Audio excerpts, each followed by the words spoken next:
안녕하세요. 너무 오랜만이네요. 그동안 일이 너무 바빠서 업로드를 못했습니다. 제가 이제 탑수술이랑 궁적수술, 호르몬 치료를 한 지 지금 이제 거의 1년이 다 돼가요. 일단은 그거에 대해서 잠깐 기록을 조금 해보려고 카메라를 켰는데, 일단은 궁적수술 같은 경우에는 흉터가 많이 사라지고 있어요. 그 궁적수술은 요즘에는 보통 그 복강경으로 많이 하거든요. 그러니까 그 배꼽이랑 배꼽 양쪽으로 이렇게 구멍이 뚫려요. 그래서 배꼽 양쪽으로 흉터가 조금씩 남거든요. 그래서 이게 처음에는 생각보다 좀 진해요, 흉터가. 근데 점점점 많이 흐려지더라고요. 지금 제가 봤을 때 한 50% 정도 흐려진 것 같은데, 아직까지는 좀 더 흐려져야 될 것 같습니다. 그 다음에 탑수술 같은 경우에는, 일단은 경과 자체는 그 선생님들도 되게 잘 돼가고 있다 회복이, 경과가 좋다, 모양도 괜찮다라고 말씀을 좀 해주셔가지고, 제가 좀 많이 기분 좋고, 저 같은 경우에도 좀 만족을 하고 있어요. 모양 자체는. 그러니까 이게 만족도를 가르는 그 부분이 뭐냐라고 하면은, 솔직히 말하면 뭐 수술을 하는 사람이 의사분이 잘 해주시는 것도 중요하지만 이게 사후 관리가 되게 중요하거든요. 이게 왜냐면 여자 가슴이 이렇게 돼 있잖아요. 이렇게 나와 있잖아요. 그러면 이 안쪽에 유선이랑 이런 것들을 다 드러내거든요. 당연히 그렇다 보니까 그 바람 빠진 풍선처럼 여기가 피부가 쪼글쪼글해질 수 있잖아요. 그렇다 보니까 결국에는 이 수술 후에는 관건이 뭐냐면 이 피부가 얼마나 잘 올라붙을 수 있게 관리를 하냐가 돼요. 그래서 압박대 같은 것도 저 같은 경우에는 거의 3개월 동안 차고 있었고, 정말 가끔씩은 풀 때도 있었지만 거의 다 차고 자기도 했고 생활도 그렇게 했었어요. 외출할 때도 거의 차고 나갔었고, 그리고 추가적으로 사후관리라고 하면은 이제 가슴 근육을, 대흉근을 키우는 거.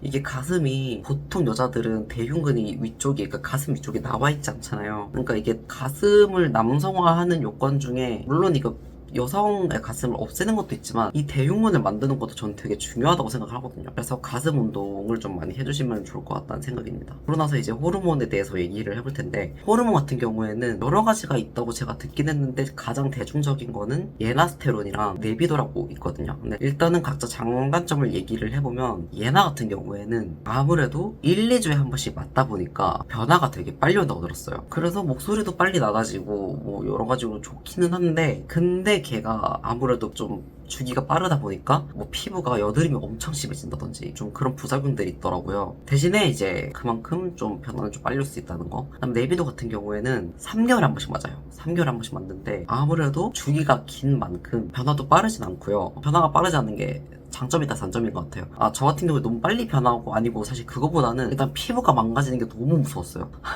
제가 그 아무래도 사업을 하는데 전문직 분들을 거의 다 상대를 하다 보니까 어느 정도 이 깔끔한 인상이 조금 중요하긴 하거든요. 그래서 일단은 내비도를 처음부터 생각을 그래서 했었어요.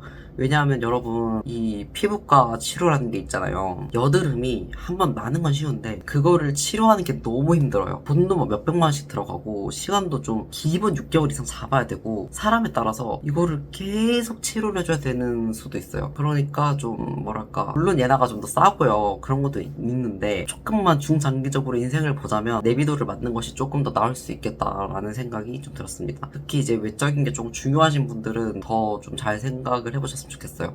일단은 사실 목소리 변화 같은 경우에는 제가 예전에 올렸던 그 영상들이 호르몬을 한 번 맞았나? 안 하고 올렸나? 아무튼 그랬을 거예요. 그래가지고 그 목소리랑 좀 비교를 해보시면 될 것 같고, 이게 호르몬이 놓는다고 해가지고 모든 사람들이 다 동일하게 이 호르몬 수치가 유지되는 게 아니거든요. 저 같은 경우에는 그 좀 높게 유지가 되는 편이에요. 그러니까 약발이 좀 잘 듣는다는 뜻인 거죠. 그래서 약발이 잘 듣는 상태에서 한 1년 정도 맞으면은 요 정도의 변화가 오는구나 라고 생각을 해보시면 될 것 같습니다. 그리고 종합적으로 그냥 좀 정리를 해드리자면, 얘나는 시술 주기가 되게 짧다, 근데 가격이 싸다.